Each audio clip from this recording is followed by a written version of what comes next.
Ladies and gentlemen, this is a real treat with Halloween right around the corner. I'm already scared. Randy's already speaking a different language. Or backwards. Isn't that weird? Some sort of satanistic That's how scared I was. tongue my wife is going into.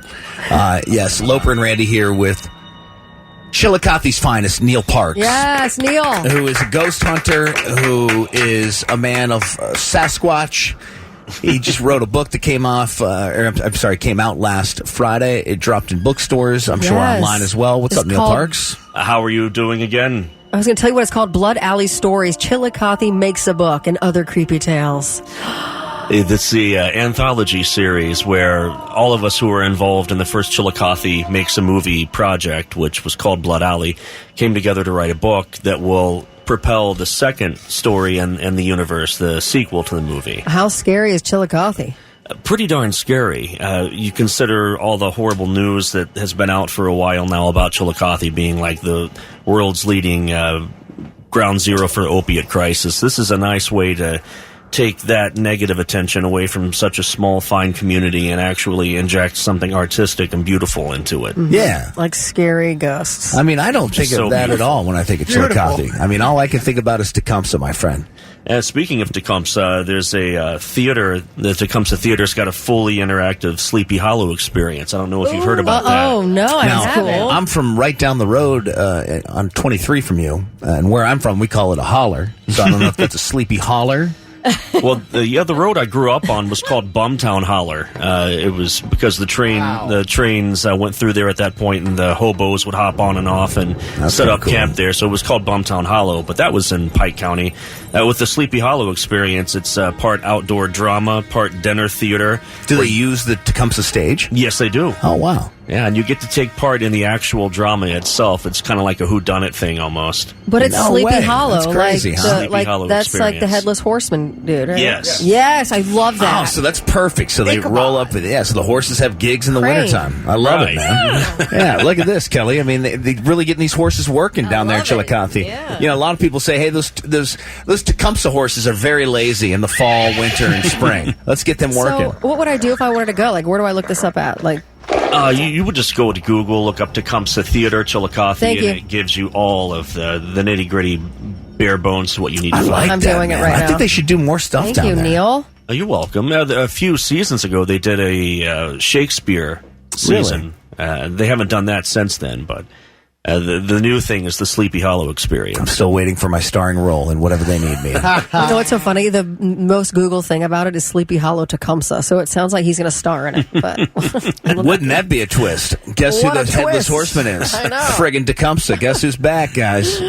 I like it. So you have written a book about new haunts here locally. In Chillicothe, In right? Chillicothe? Mm-hmm. Just in Chillicothe? Do you have any up at this area, too? I haven't written about anything pertaining to Columbus as a whole. Yeah. The most recent book I wrote was released in 2018, and it wasn't just Chillicothe. It was focused on, it dealt with different parts of the world. Yeah, that's right. We talked about it last time. Yeah, that's right. That's a terrific book. My son read that book. I read parts of that book.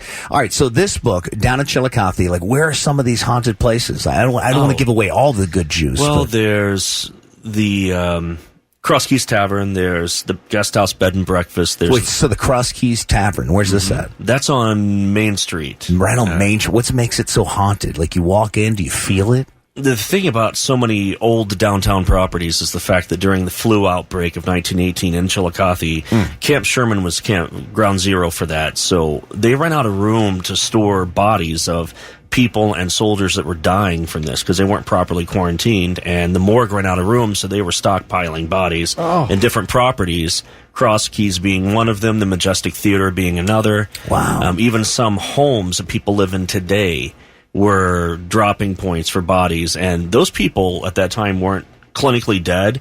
They were just thought to be dead because of a super low heart rate. I'm not dead yet. Yeah, exactly. And then dead people would be stockpiled on top Did of you them. hear that ghost? That is insane.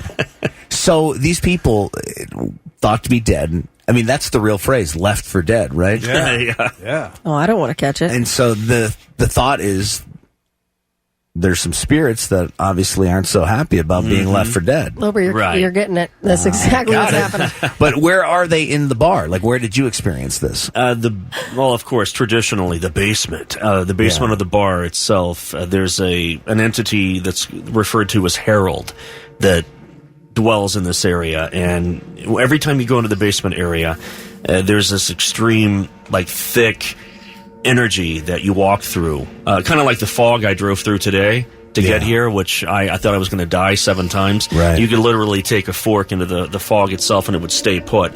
It was that thick. That's how the energy is in the basement of this place. So when you go into the basement, are we talking about a door or like one of those doors that you grab and then you bring up sideways? You push it back almost like a dungeon from Game of Thrones. Of course you do. Yeah. And what's awesome is the very back part of this basement area is walled up where it used to connect to a tunnel system that goes under the town. I love it. Why'd they block that off? That's cool. Because people going down there probably worshiping Satan, allegedly, or... So what's the underground tunnel system? Well, they set it up initially to put fires out from the ground up because Chillicothe had suffered from a severe fire issue with buildings catching on fire in the late 1800s. So some of the properties that once had 4 stories now only have 3. And they converted the very bottom story to the basement area to some of these places, and they elevated the ground up and put tunnels through, and they would flush water in to bring water from the ground up to put fires out initially. And then this was also said to be used for the Underground Railroad system. And over time, they decided to wall these sections off so people wouldn't get down there, get lost, get hurt. Wow. That is so interesting. I got all these badass tunnels. You're worried about me getting hurt and lost. Look out, Jack. I'm trying to explore the tunnels, man. These look awesome. So John Davis said he wanted to know if you had any stories about any haunted serial killer stuff. He said his wife loves serial killers. In fact, she may kill him someday. But okay, all right. Well, thanks, John. Well, there's allegedly a guy in the Hillsborough area who was said to have killed 30-something people, and on his birthday every year, he reveals another victim. And that's what's keeping him out of solitary confinement. And allegedly, the sheriff's department in that area is keeping him in the jail itself, not an actual populated prison, because he's worked out a deal to where on his birthday he releases the name of a new victim. And his property is said to be haunted by at least 17 victims. And he owned a auto body shop, like a garage. And he was killing these people and burying them on the property of the garage and throughout different parts of the region. Which was, you said Hillsborough? Hillsborough. Wow. Yeah. This supposedly happened in the 80s, and he's still alive. And they're keeping him in the county... the sheriff's jail cell, essentially the prison. They're not within the regular population currently. Yeah, that's the story I've heard. Can we call them and say, hey, is so and so there? Because I'd like to find out what's going on, man. Yeah, why is that guy not in prison? Yeah. That's really strange. Now, down in Chillicothe, of course, we're talking to Neal Parks, and people can find you online where? You can find me online. Of course, you can go through Google, Facebook, YouTube. Yeah. Put in @ the Neal Parks. And, of course, the @ symbol, everyone should know that by now because it's attached to all emails. Right. @ the Neal Parks. You bring that up, and it'll give you a complete enclave of information about me. All good information, nothing bad. Awesome. I love this guy. And, he's tremendous when it comes to the paranormal world. We'll take some questions from the audience if you guys have any, and we're going to come back and talk more about haunted Chillicothe down south, just on 23. You never knew how haunted Chillicothe could be. You thought you were just taking a trip down south. Right. You thought you were just going to Tecumseh or to... you can't even think of anything else. Yeah. You can't even think of anything else. Yeah, because at 9 o'clock we roll up the sidewalks. I'm sorry. The Scioto County Fairgrounds. You don't know what's happening to you. Listen, we're going to talk more about this. The book is tremendous, and Neal is a local. And he knows a lot about this stuff, man. I have some Bigfoot questions, too. Oh, happy to answer. I know you are. Look at my shirt, yes. First, I saw yes, he has Bigfoot on his shirt. So. Hey, in studio right now is a buddy of mine from Chillicothe, Ohio. It's Neal Parks, who is an expert in the paranormal world. What's up, man? Hello again. Good to talk to you. Yeah, so good to talk to you as well, sir. So Yeah, Neal, English is my second language. I apologize. you're all about, this stuff. Like, we just went to Carnage this past weekend, which you already said you definitely want to do that. Yeah, I do. There's a lot of haunted attractions I've yet to check out, but I do thoroughly enjoy them. So you like the theatric haunts and then the actual, what you do professionally, so to speak. I is certainly the, do. Real haunts. That is Air correct. quotes. Yeah. Air quotes. Ghost quotes, yeah. Ghost quotes. So now the new book is called what? And it's all about different haunts in Chillicothe. Well, you were talking about Walking Dead before this segment. Yes. And a movie I worked on a couple of years ago actually was filmed in Chillicothe by a large group of us and a production company. And fortunately, this movie went on to win a couple of independent film accolades. It is Chillicothe makes a movie, Blood Alley, and we have a sequel we're working on currently, but the book ties into the sequel that I brought to you today. Okay. And it's a collection of Chillicothe being ground zero for a massive zombie outbreak. And 3 stories in this book are written by me. The rest are written by other writers and collaborators in the film itself. I'm credited as a screenwriter along with a few other people in the film. Plus, I also acted in the film. Oh, that's awesome, man. And good for you. The second film will be tied up around this book, and everything where a huge cover-up has come into play, and they're trying to water down the events of what happened in the first movie, and everyone's like, oh, it must have just been, someone must have had a flu outbreak or something, and it caused hallucinations, and it'll go on from there, and then a real outbreak happens again, and everyone's coming to terms with it, and the book acts as a guide for how to survive the actual outbreak. Oh, that's awesome, man. That's cool. And everyone that's watching, if they're locals, they're like, I know that place. Yeah. All right, Yeah, so we can now really you get into are it. outside of the paranormal world. You're also super into Sasquatch and Bigfoot. Now, have there ever been sightings of a Bigfoot type animal creature in the Ohio area? Mostly in Ohio, yes. There's a huge group in Ohio known as... it's kind of like the Mutual UFO Network. There's also a Mutual Bigfoot Network in Ohio. And there have been a mass amount of sightings, oddly enough, in the Chillicothe area, which it kind of makes sense because there's a lot of dense forest, a lot of wooded area within Ohio itself that, yeah, you can fly over it with a drone, yeah, you can fly over it with a helicopter, but it doesn't necessarily mean men travel through that on a daily basis and mess up the habitat. And this whole area of Ohio, especially in Hocking Hills, that area, and the Charleston Pike area of Chillicothe, is a migratory pattern. Where Bigfoot, or what Ohio refers to as Grassman, in the Salt Lake Forest area of far eastern Ohio, they refer to it as the Grassman. Grassman is a great name. Well, the crazy thing of the difference between Bigfoot and Grassman, Bigfoot normally travels alone. Grassman travels in family. You've got a mom, a dad, and a couple of kids, maybe a grandpa. It's Obviously, really hard to tell. Grassman's a hippie. That's what a lot of people attribute it to. A very tall hippie, though. A very tall hippie who just gave up on shaving altogether. Right. But so they think it's some sort of skunk ape that is Florida. Skunk ape, Florida, but family oriented. Right.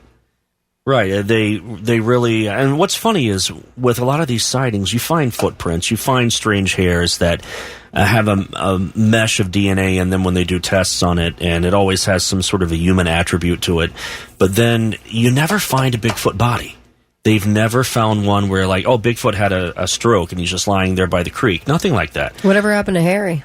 Well, the John Lithgow took care of him. Yeah. Harry and the Hendersons was like a great movie. That is one of the best films ever made. It really was, man. Yeah. And it's hard to have legitimate Sasquatch conversations, right? Yeah, without mentioning Harry and the Hendersons, you got to bring that into the fold. Even though it was tongue-in-cheek humor, it's really a beautiful film when you see the ending, and the hunter who was hell-bent on bagging a Bigfoot ends up befriending Harry and leaves him alone in his natural habitat and decides to no longer try to hunt Bigfoot. And then you see like 50 of these same Harrys from Harry and the Hendersons walking out of the tree line, walking away from a tree, and they blend in like camouflage. I forgot. Yeah, that is. I forgot about that It has too. been That such is a cool. long Beautiful time scene. since I've seen that movie. Yeah. On with Neal Parks right now, and I'm looking at Grassman, and it's hard to find like a legitimate. Okay, so here's like what people are saying that the Ohio Grassman looks like. I mean, that's a big dude right there. Yeah. Maybe down in like the Shawnee National Forest or something like that. He's kind of like a modern-day Goliath, if you want to get down to it. It really is, man. Like, yeah. He's kind of svelte for a But big dude. different I mean, regions, different regions, and different types of people, or whatever. They all have like a Sasquatch. Yeah. Bigfoot. Their version, right, Their yeah. virgin. Oh my god. that virgin I don't know if they're Bigfoot. virgins I or don't not. know what their sexual behavior is. The but snowman. Remember the I'm abominable sure they snowman? breed. I'm sure it's strong. You're right, though, Randy. Everywhere, like we pointed out just a second ago, like in Florida, it's called the skunk ape, and up here, it's called the grass man. Like other states, what's another name for Sasquatch? Arkansas, it's Momo. It's also the same in Louisiana. Florida, where you're from, ape. yeah, Randy. Yeah, Momo. What about when it's really cold, though? The abominable snowman. Yeah, abominable snowman, Abominable Yeti. snowman. The Yeti, yes. You've got that. You got Yeti. That or what was he called in Rudolph? What was he called? Oh man, you're taking me deep here. I have no idea. I can't tell you. It wasn't Toothless because that's How to Train Your Dragon. Yeah, it's a dragon. Never mind. But there's several different names. So how do you keep the belief, though? How do you keep the belief in Bigfoot? Is it something that's just near and dear to your heart from childhood? Or do you, like when I say, hey, Neal, like on a scientific level, do you truly, if I said, do you truly believe in ghosts? I know your answer would be yes, right? Mm-hmm. Okay, so you too. on that, I know you too, Rand. On that same, Randy's so right there. Randy's psychic. A lot of people don't know. But anyway, I sense that. She has a purple aura. She really does, and she doesn't use That's her it. shirt. That's how we're going to retire.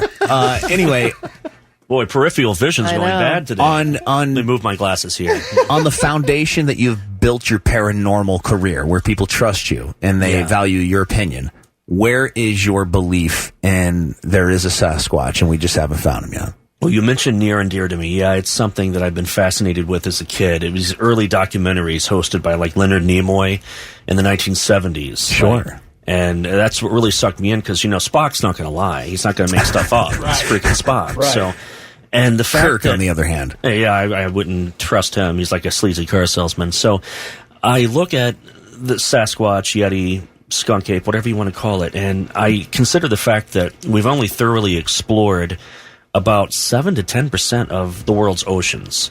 And there are things that we will never see in our lifetime at the bottom of the ocean. It's way too deep, yeah. Way too deep. And it just continues to go. And who knows how far it goes beyond the Mariana Trench. How about the creatures that we have seen, where they're like, they are all like stark white with zero eyes. And thought to be extinct. Yeah. Like, we think we know everything. So you can take that into consideration, and then we know more about outer space than we do our own planet. And not to mention the fact that we've only thoroughly cataloged about 40% of all marine life. And then you go into the woods and the forest and the trees and so forth. Really, the Amazon. I mean, there's parts of the Amazon we have no idea. So you're saying that how could we possibly know without having what discovered? about right here, Mammoth Cave? They haven't even explored all of it yet. Oh, they in said. Kentucky, Mammoth Cave? It's so big they haven't even been I'd able like to to go explore there all with of you. it. That sounds like a lot of fun. Now, one place that Randy and I are planning for the next summer solstice is we're going to make it a point to be at the Serpent Mound. Mm-hmm. Have you explored, and if so, what are your experiences with the Serpent Mound here in Ohio? I actually had an experience at the Serpent Mound. There were crop formations that popped up in 2003 directly across the street, the road per se, from the Serpent Mounds. Now, a month later, a strange geometric pattern crop formation popped up across the road from the Sipe Mounds in Bainbridge, but the first set was in Peebles, and I went there.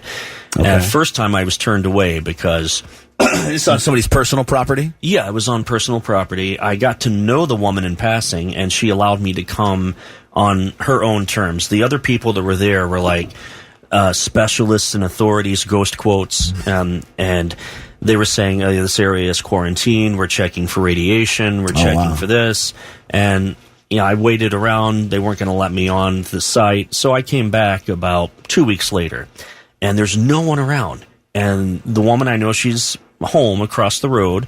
There's this huge farmland, and I pull into the parking lot of the Serpent Mound area, and it's the outer lying part to where I can just walk across the road to this soybean field, and I'm walking into it, and as soon as I enter, the battery, and this was 2003, so it was like a 5 megapixel camera. Okay. The battery it dies, and I don't have a backup on it, and as I step back out to get my car charger to plug it in to give it life again, I step out of the formation, and the battery comes back half-life. I step back into the formation area, the crop field itself. Battery's dead again. And as I'm standing there fumbling with my camera, this voice came from nowhere directly behind me. Someone said, "You need to come out of the field now, please, and leave the area." And I stop and turn and look, and it's a person dressed in what appears to be a state trooper, not costume, but uniform. He had the badge, no name tag, and did not have a weapon on him. And he's standing there with black gloves on and aviator glasses, and just standing there with his arms folded staring at me. And I said, "Sir, I have permission to be here. It's not an issue." He says, "It is an issue. You need to leave the property, get in your vehicle, and drive away, please." And I said, "Well, do you have any identification on you? Because you're dressed, you're in a uniform, but I don't." He says, "You need to get in your vehicle, you need to leave the property, and you need not to come back." So I didn't feel like arguing with this guy anymore. He looked like he could probably strong-arm me. And as I start to get up and walk past him, he was very thin, probably every bit of 5'10", and he had slick black hair, but a very pale complexion. And as I'm walking past him, it felt like it was Schwarzenegger from the Terminator, because his head was following me. Yeah. But it felt like he was looking right through me as I walked past him. And I said, "Okay, I'll leave then." And I get in my vehicle, back up, and start to drive away, and I'm watching this dude in my rearview mirror. Now, mind you, the soybean crops are about waist high. So he walks off the road after watching me drive away, slowly saunters down the bank where I was originally, walks into the soybean field, and completely vanishes. And you never saw him again? Never saw him again. Didn't see a vehicle anywhere where this guy could have appeared. Didn't see any kind of a helicopter that dropped him off. Did you ever go back? No, I did not go back. Okay. At that point, I was like, okay, I've gone far enough. Obviously, I've stirred something up, stirred someone up. Was that one of the most freaked out times you've ever been, like ghost hunting? Because I was all alone. Paranormal hunting? And you weren't getting cell service out there. First of all, I wasn't getting anything to work. My camera, my cell phone, nothing. And as I noticed dude walking into the soybean field and disappearing, I slammed my brakes, put my brakes on, and I stop, and I turn completely around to look to get a better idea of what I just saw, and my entire car shuts down at that point. Whoa. And what? It was like every horror movie you see where you're like fumbling with your keys, like, oh, this God, is like oh, in God. Peebles? This was in Peebles, Ohio. And I finally get it to turn over. All my stations have been completely reset, like someone unplugged the battery and then plugged it back up. The clock's not working, nothing. It's just flashing 12. So I Vin Dieseled myself out of there as quickly as I could get. Wow. And as I get to an area that's more public, it was like a gas station where there's more people around, I called the sheriff's department in that area and explained that I think there's someone impersonating an officer. He was dressed as a state trooper. You did report this? I did report that, and they said, well, there'd be no reason for a sheriff's deputy or a state trooper, especially a state trooper, to be in that area, because that's nowhere near the highway. And if you didn't see a cop car, how did they get there? I said, that's my question. Were they just hanging out in the property? Were they told to stand guard? They said, no, we have no one dispatched in that area at all. There's no reason for that. So they told me that I did the right thing by leaving, and I should just not go back. So I'm like, okay. Wow, that is crazy, man. Neal Parks, we are out of time. I want to go to the next sighting, though. I know, right? It is so cool. So are you down to go with us on the summer solstice? I think this could be a big deal, man. That sounds like a really good time. That's it's allegedly what happens is, according to Graham Hancock, he says that at the summer solstice, the snake head when the sun is setting will actually look like the snake is consuming the sun. Yeah. And that's the only day that you're going to see it like that. Yeah. And if you have a drone, it's even more money. Oh, I bet that is crazy. Getting, with the drone. the picture's even better. We have a text.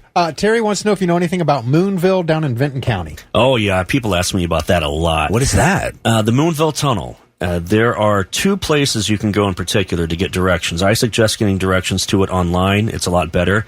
But there's one gas station. It's not open anymore, but back in the day when I would go there frequently, it was a Ma and Pa gas station that was very reminiscent of Captain Spaulding. When you would go there. Gosh, So, really? Baby. Rest in peace, by the way. Yeah. I miss Sid. And you'd get directions, and he'd be like, there's a rusted bus down to the right, and then you got to take a left at the old tree that's been burnt out, and there's a dead bird in there. It was kind of like get directions like that. Sure. But a legit gas station that is there and operates frequently, they give really good directions. In fact, they have little maps there you can take for free, and it'll give you directions on how to get to that area. I believe the name of the road starts with an R. God, I can't remember now. I never actually drove there myself. I always ride with people because I have terrible night vision, so they normally drive at night. And when you go to this area, it's a tunnel that's been graffitied out the wazoo. There's spray paint everywhere. Of course, people are putting spray paint and writing "Hail Satan," but they spell it Satin. So Hail Satin. It does not have the same effect, guys. I like satin. Yeah, Hail Satin. Hail Satin. Me too. It's so soft. Yeah. So you got that and all these inverted crosses, just people screwing around, and then you've got local folks saying, "Oh, Satanists are up there meeting," but that's not. So it's kind of like the Mothman thing. Yeah, in it's that area, like a lot of local Ohio, lore. West Virginia, and there's a ghost of a lantern man that walks up and down the tunnel who died headless? on the train track. He is said to be headless. Gotta have my lantern man headless. Lantern man. I know, right? Dude, you are full of it. And when I say of it, all that Halloween spirit, I love every time you come in. You're a great person. Your so wife, your whole family down in Chillicothe. Thank you so much. Thank you very much. Everyone support Neal Parks, and they can find you one more time where? You can find me. You can get on Google, Facebook, YouTube. Put in at the Neal Parks. Okay. You can also email me at parksparanormal@gmail.com. And I have my own podcast and been operating that since January. Awesome, man. Am I allowed to mention that Sure, on here? yeah. Anchor.fm/Neal-Parks. All right, cool, man. We'll get you a link onto our Blitz channel. And that way people can check you out, okay? That's great. Hey, thanks so much, Neal Parks, ladies and gentlemen. Thank you.